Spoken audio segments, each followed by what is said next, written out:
Most aneurysms, even aneurysms that are large, 5, 6, 7 centimeters, most of these aneurysms, they don't cause any symptoms whatsoever. And that is why it is important to have a diagnostic tool to detect an aneurysm.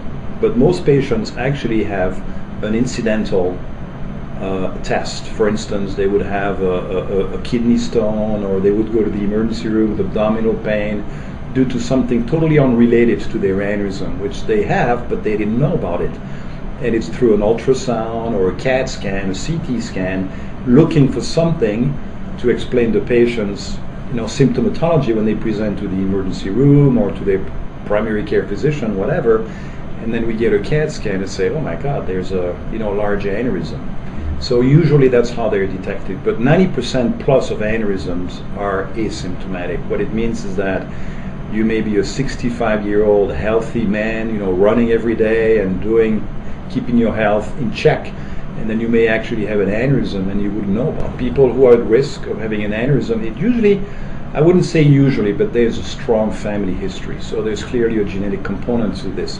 But smoking cigarettes over a long period of time has also been associated with higher incidence of developing an aneurysm. Diet, maybe diet related as well.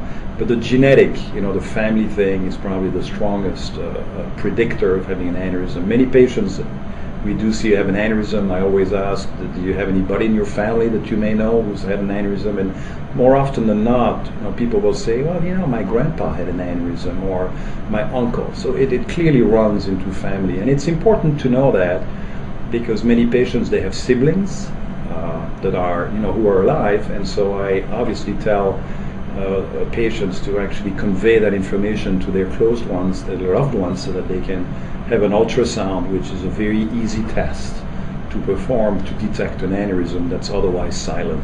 I think the recommendation would be that if you are 60 years old or older and you do know that there's a strong history of aneurysms in your family, the recommendation would be to undergo an ultrasound, which is a fairly easy test and relatively not expensive test, which is very sensitive to detect an aneurysm. These would be our recommendations. If you don't have an aneurysm based on an ultrasound, there's no reason to repeat that ultrasound every year.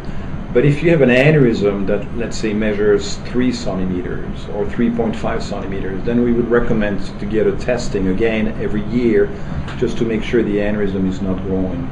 Because if the aneurysm is growing, that's where we want to catch it, and we want to be able to repair it to avoid the aneurysm to rupture with its obviously deadly consequences. There may be an acute event with back pain, but if the aneurysm truly ruptures, it sort of exsanguinate internally, and so you would become unconscious very quickly and probably die. If you're lucky enough that you have a ruptured aneurysm, but the rupture is contained, meaning that you're not really bleeding to death, but you are hypotensive, your blood pressure may be lower because of the events, and you have time to get to the emergency room, these are the patients that can be saved.